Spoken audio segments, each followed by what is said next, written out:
Hello, Africa, and welcome to AAU Talks on AAU TV. AAU TV, the voice of higher education in Africa. My name is Irene Dufie Addai, and I'm going to be your host for today's discussion. Our topic for discussion this morning is teaching and learning for persons with disability in the era of COVID-19. And I am privileged to have with me here some special guests to discuss this topic of huge importance to higher education in Africa. We'll go for a short break, and when we come back, we will start with our conversation. Do stay tuned.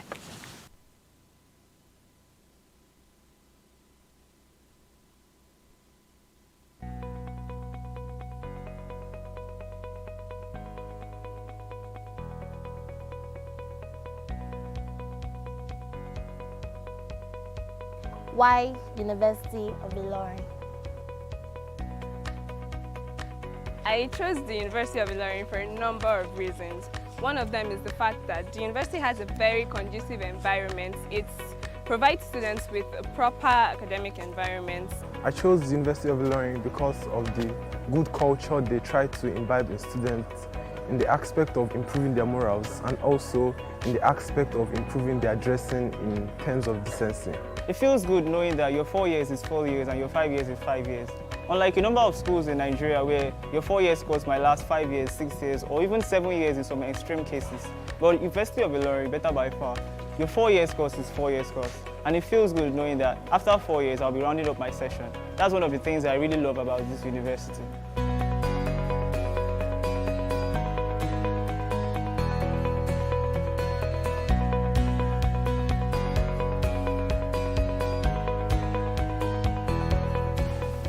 Welcome back. In case you just tuned in, this is AAU Talks on AAU TV, and today we are discussing teaching and learning for persons with disability in the era of COVID-19.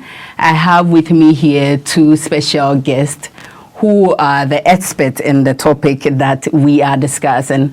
On my left-hand side is Dr. Peter Obeng Asamoah, who is the Executive Director of Ghana Blind Union, the Ghana representative of the ICVI, a member of the National Steering Committee on Inclusive Education, and the catalyst for the introduction of ICT for persons who are blind in Ghana. He is also a former executive member of the Africa CBR network and also an author of 2 books.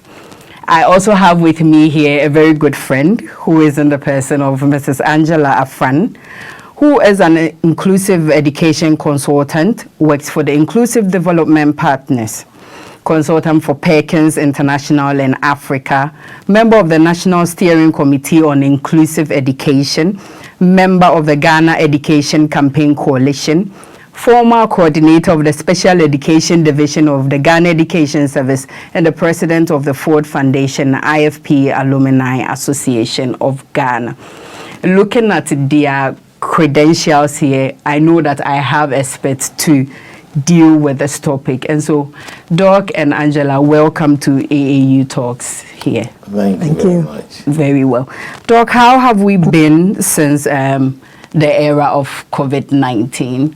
It all caught us unawares, and so how have we been? COVID-19, well, we survived so far. I think we're getting on. It's not been easy. Right. We've had to live in a different way. We've changed our lifestyles.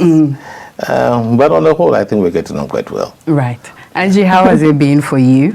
I wouldn't say anything different from what Doc has said. Right. You know, when you are just fun-loving and want to go out there to interact with people, and I love hugging people and just missing out on all those things. Yes. It's a bit challenging, but Right. we call it the new normal, so Right. we just have to adjust with the situation. Yeah. We're just hoping that it will soon pass us by, Right. so we can have a lot of fun. And so psychologically, what has been the impact on us as individual, on you as an individual? How has COVID affected you in ways that we think, ways that we do our things? So I would say that, you know, I have been going around I would say Africa, training teachers on how to support these learners with disabilities, and most of our work is more hands-on and all of that. And so for me, not having that opportunity to go out to meet with other countries to share best practices, we are on this virtual stuff, but sometimes you just want to be there, you know, for the people, and so that has been a bit challenging to me, and that's it. Yeah. So, Doc, we are talking about persons with disabilities. And as we all know, they account for the most vulnerable in the population, even when there was no pandemic. And so, what has been the impact on people with disability when we had our first case of COVID-19 till now? Thank you. Persons with disability, you know, by the very fact that we have a disability, already, you know, we, even without the COVID, we had our own set of limitations, which, well, we had found ways around it. Yeah. Now you have COVID coming in, and it has a really phenomenal impact on the way our lives are now ordered. For example, if you're a blind person and you need to walk around, you need to hold somebody's hand. You need to have a guide. And now you're telling us that we're doing social distancing. You see, and even for other blind persons, okay, we can brave the odds and say that, oh, look, okay, we'll use hand sanitizers, we'll sanitize our hands and hope our guys will do their thing. But then, the impact on the guys themselves. Now people who want to help us are a little hesitant. Is this thing really safe? You know? And so you have that coming in. You have those with disability who have the economic programs, for example, who, like, somebody wants to sell something, or you've given some entrepreneurial skills for the person. Now, how does the person use these skills? Because people don't want to come around them. What has happened is that most, or let's say many persons with disability, just find that they have no option but to stay at home. And when they stay at home, then there are other issues come up. How do they eat? How do they survive? All those things come up. So it's been a really difficult thing. And then you even have those in education. The children are in school. Now they're out of school. Now there's e-learning. How are they benefiting from that? The child can't see. The child doesn't have any facilities, and it's a very difficult situation for us with disabilities to go through. And so in summary, we have a double challenge for people with disability.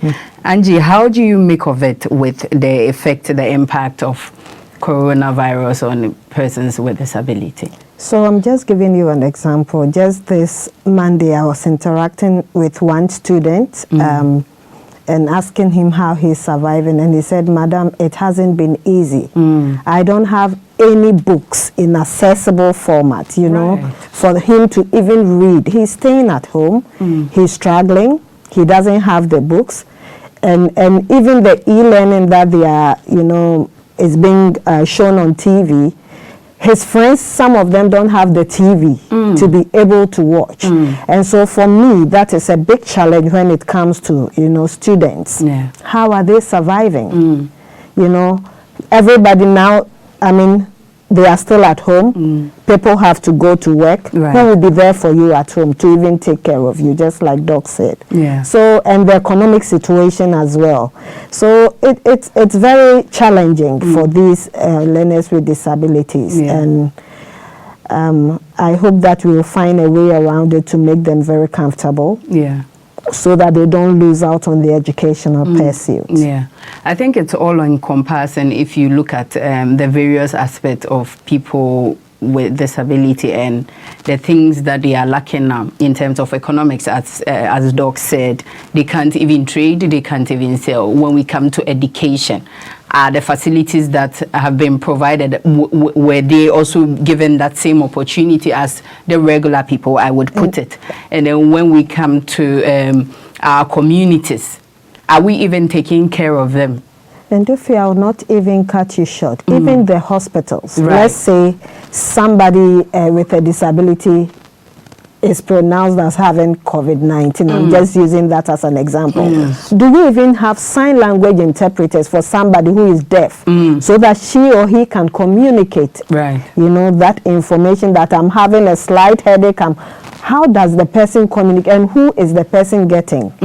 Do we have sign language interpreters? No. Do we have these materials even in the format for these people to even read and understand? Right. No. So these are the challenges that Yeah. I'll say. And let me just add something to what Wanja said. You know, when you're a person with disability, your way of functioning is such that you rely on other senses other than what those without disability would rely on. Yeah.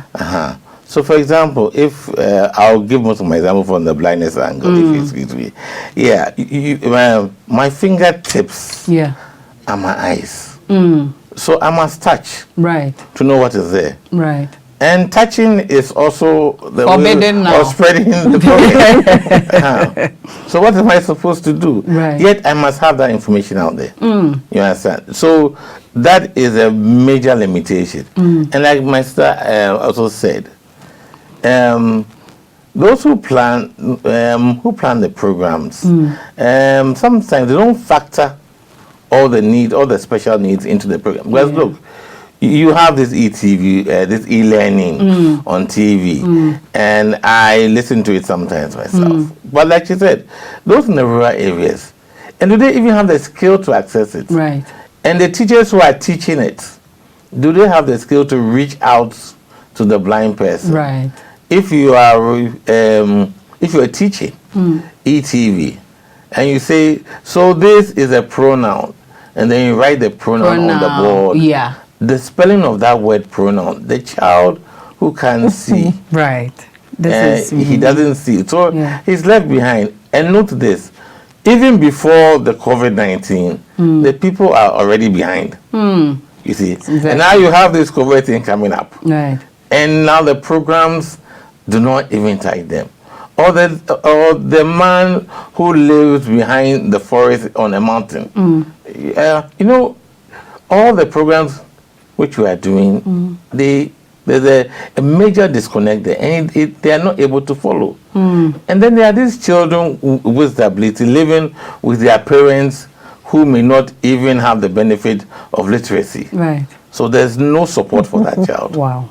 There's no support for that This child. is very profound. You see? Very, And very at the end of the day, when they have been called, they're going to go back to school and they're going to write exams with the children in Accra. The standard being the same. Yes, same standard. And the children are here in Accra and they have got all the textbooks. Right. And they have got all the e-learning resources. And at the end of the day, we're going to judge them on the same line.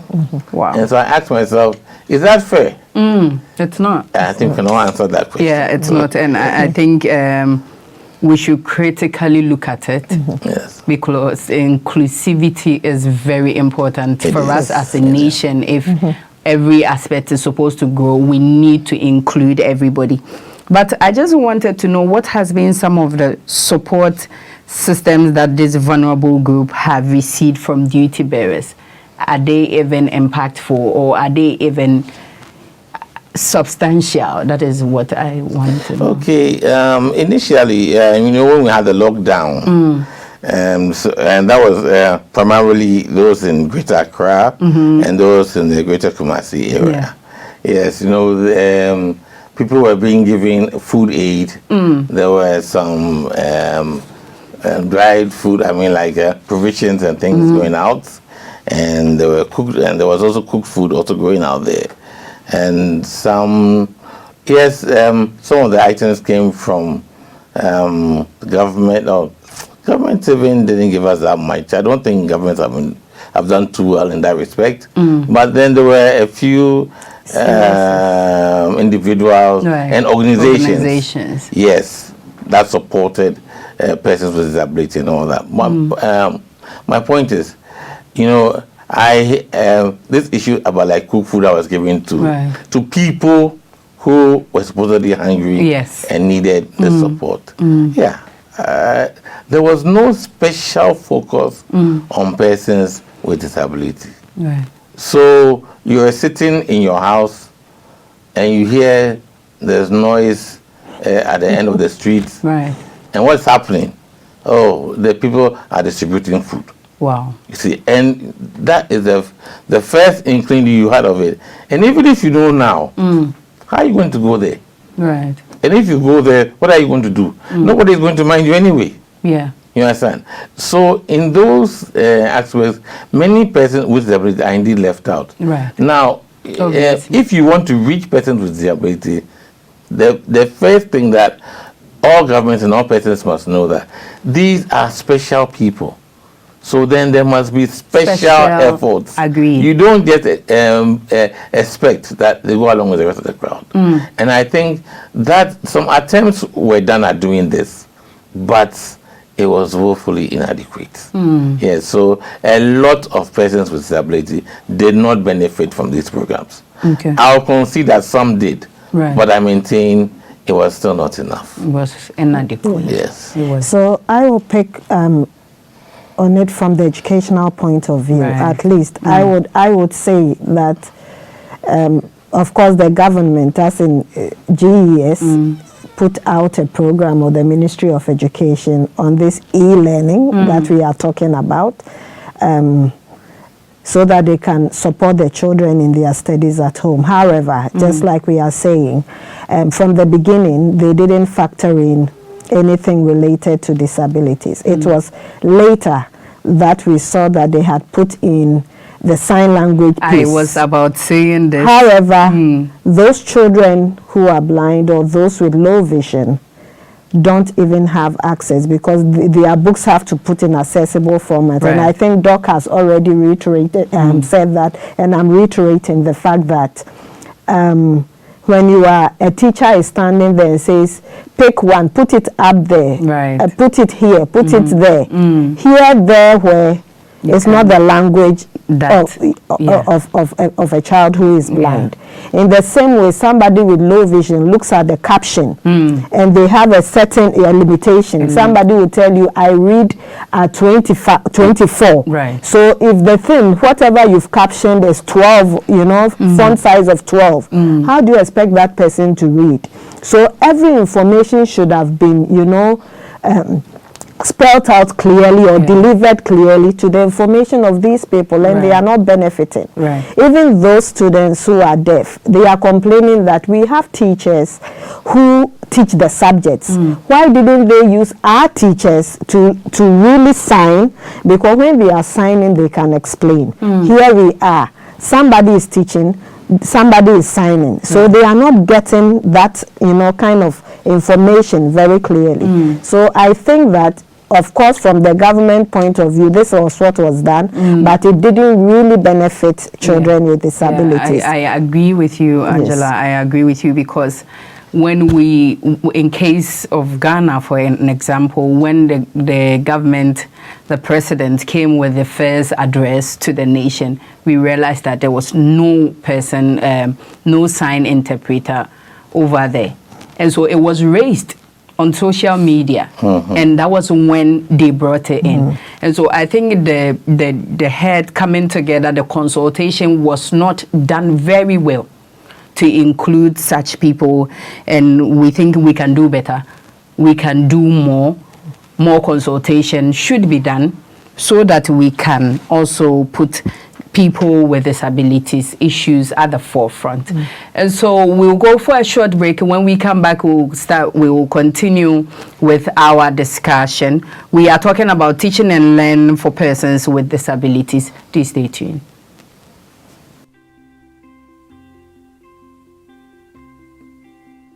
We are from 47 counties of Kenya, From all over East Africa. from different cultures and heritage. From different religious beliefs.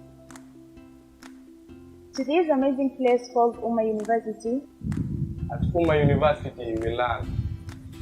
We serve in knowledge and innovation. And by the time we leave to go into the world, We are ready. We are ready. We are ready. We are ready. We are ready. Ready to work. Ready to share the knowledge. We are part of something amazing. A light into the world. We are a community. A community of purpose. So come and join our journey. So come and join our journey. So come and join our journey. So come and join our journey. So come and join our journey.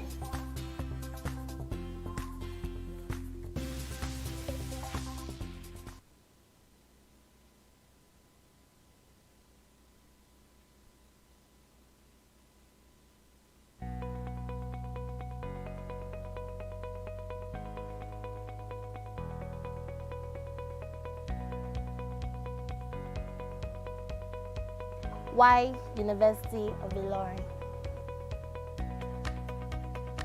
I chose the University of Ilorin for a number of reasons. One of them is the fact that the university has a very conducive environment. It provides students with a proper academic environment. I chose the University of Ilorin because of the good culture they try to imbibe in students in the aspect of improving their morals and also in the aspect of improving their dressing in terms of decency. It feels good knowing that your 4 years is 4 years and your 5 years is 5 years. Unlike a number of schools in Nigeria where your 4 years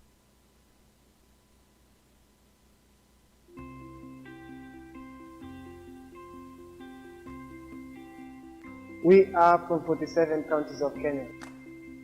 From all over East Africa. From different cultures and heritage. From different religious beliefs. To this amazing place called Uma University. At Uma University, we learn. We serve in knowledge and innovation. And by the time we leave to go into the world,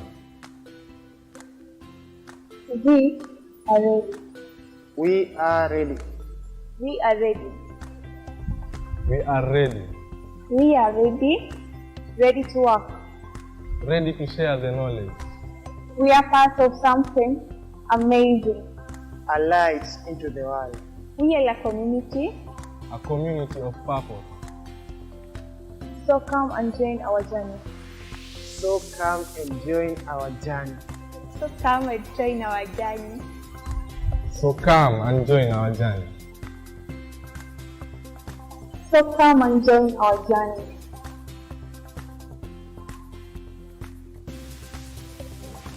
Welcome back to AAU Talks. In case you just tune in, this is AAU Talks on AAU TV, and we are discussing teaching and learning for persons with disabilities in the era of COVID-19. Angie, before we went on the break, we were talking about the support vulnerable groups have received. What has been some of this peculiar support that you received, and throw more light on that, so that people can also support if they see this being talked about? Okay, so with the e-learning program that is going on TV, we reached out to the Ghana Education Service through the Special Education Division, and they were able to give us the information on the e-learning program, some of it. So currently, Doc and I are part of a group called the Ghana National Education Campaign Coalition. Right. They look at quality education for all children, and so we are through the support from OSIWA, Open Society Foundation of West Africa. They've given us some support to put these materials in accessible format for students who are visually impaired and students who are deaf.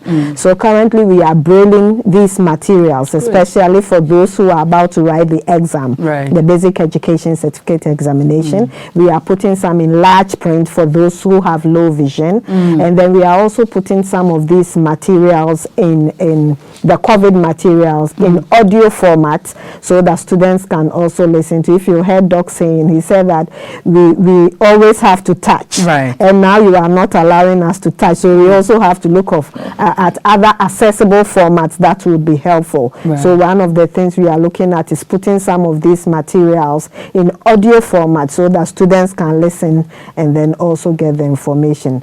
I think Doc can add on to that. Yeah, let me add to what Angie said about that. You know, it's very important that people get materials in formats that they can access. Right.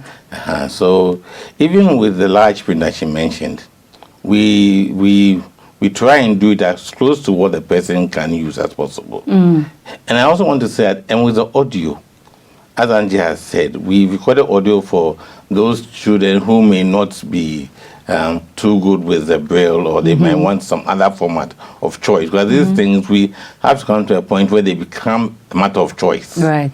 But even there, we've gone beyond that. And now for those who are out of school, we have also put some COVID material with sponsorship from Star Ghana and from the Danish Association of the Blind, and then from the Disability Rights Foundation. We've tried to put some of this material also in audio formats and also in different languages. Right.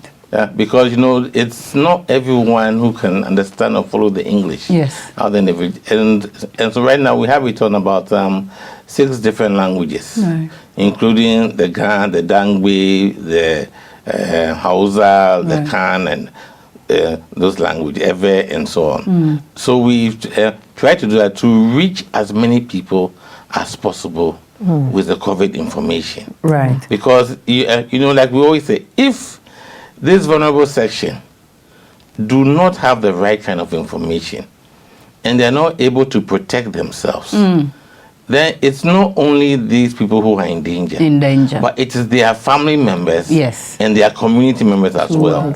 So it's important that even as we do these things, even as the governments and other well-meaning people, we look at ways of presenting the general citizenry. As I said earlier, I'll come back to it. Let's realize the existence of a special group of people and make special provision for them. So that they can use all the special methods which they can to protect themselves. And then by protecting themselves, we will all be protected. Agreed. And if one more to add is that I know that the government is about to roll out radio programs as well, which will cover the entire country, because the people don't have TV and others, and we also need to look at other means. So very soon, I think that will also be rolled out. Very well. So let's talk about higher education during this pandemic. It just came and then students were asked to go home. And then when they went home, they said, we are going to use e-learning resources. And I don't know the consultations that were done, but we know we have persons with disabilities and universities and training colleges and all of that. And they were given the same system to access. So what has been the challenge for you as Angie, as a consultant for Perkins, and so you know more of these things?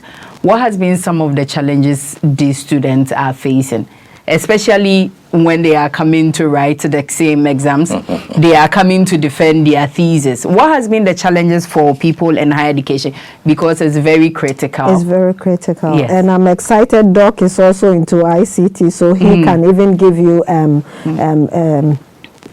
experience from an experienced person's perspective. But I will say that these students are really going through, I don't want to use the term hell. They went home.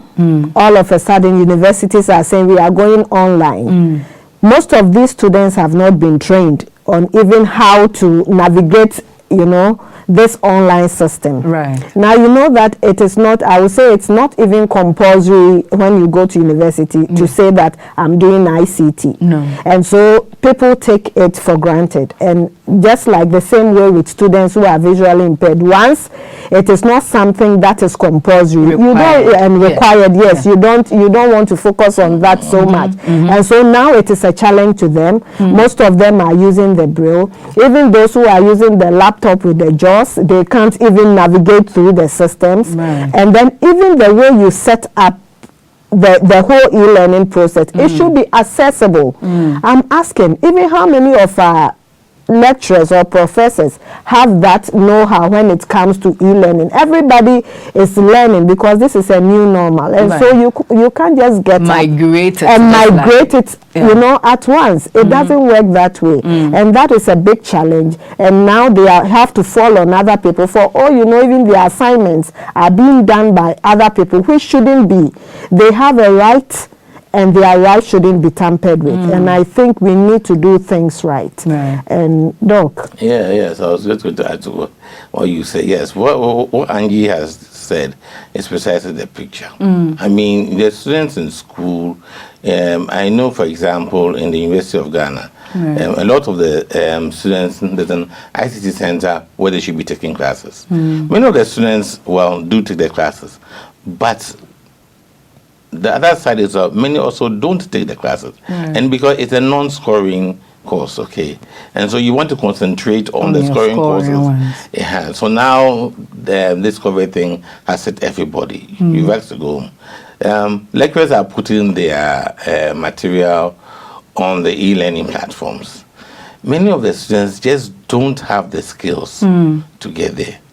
Yes, and it's also it's if they go back to their community, sometimes it's difficult to get people to help them go on.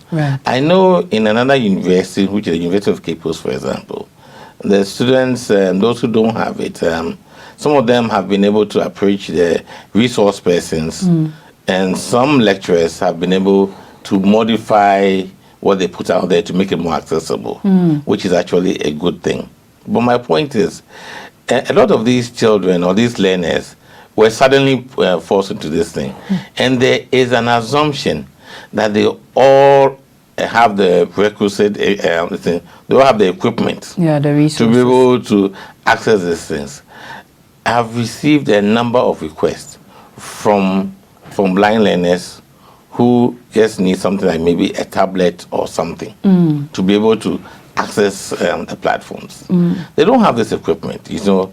And even though I understand that maybe the university doesn't provide this, I think given the nature of the pandemic hit everybody suddenly. I mean, there could have been some support for these persons to acquire this kind of equipment so that they will not be left behind. As it is right now, they've been left to their own devices. So whether they have the resources to acquire the equipment to be able to follow the lectures and stay abreast with their colleagues, they are left to their own ends. And I don't think that is quite fair. I think there should be some support for them to be able to do this. And also, as Angie mentioned, there should be enough training, not just for the students, but for the lecturers as well, to be able to put out things in a way that everyone can access. Because sometimes it's done out of ignorance. I mean, they just put it out there and they expect you all to have it. But it doesn't work that way. No, it doesn't. You see, and as sudden as it is for the authorities, so sudden also is it for those with disability. And we're all reeling in this situation. We're all trying to find our angles, or what do you call it, and it's quite difficult. So I think that is something that we have to look at, making making the learning of ICT more relevant to our university courses. It should be there should be a real focus in that direction, because I bet you things are never going to go back to the old ways. And so from now, that approach, that focus on ICT for all learners with disability must be there. And it shouldn't just be them to learn the skill, but there must be a system that makes it possible for them to acquire the correct equipment. Because like Angie will tell you, there are these new braille readers coming out, the Orbit reader, and other modern forms of technological equipment, which could make education worthwhile and more accessible. You see, and it's not beyond as government. It's not beyond a nation. Actually, African countries. It's all about priority. If we really want to provide this equipment, we can do it. And I think we should look at it more seriously from now on. I think what the COVID has done is that it has really exposed the weakness in our systems, especially our education systems.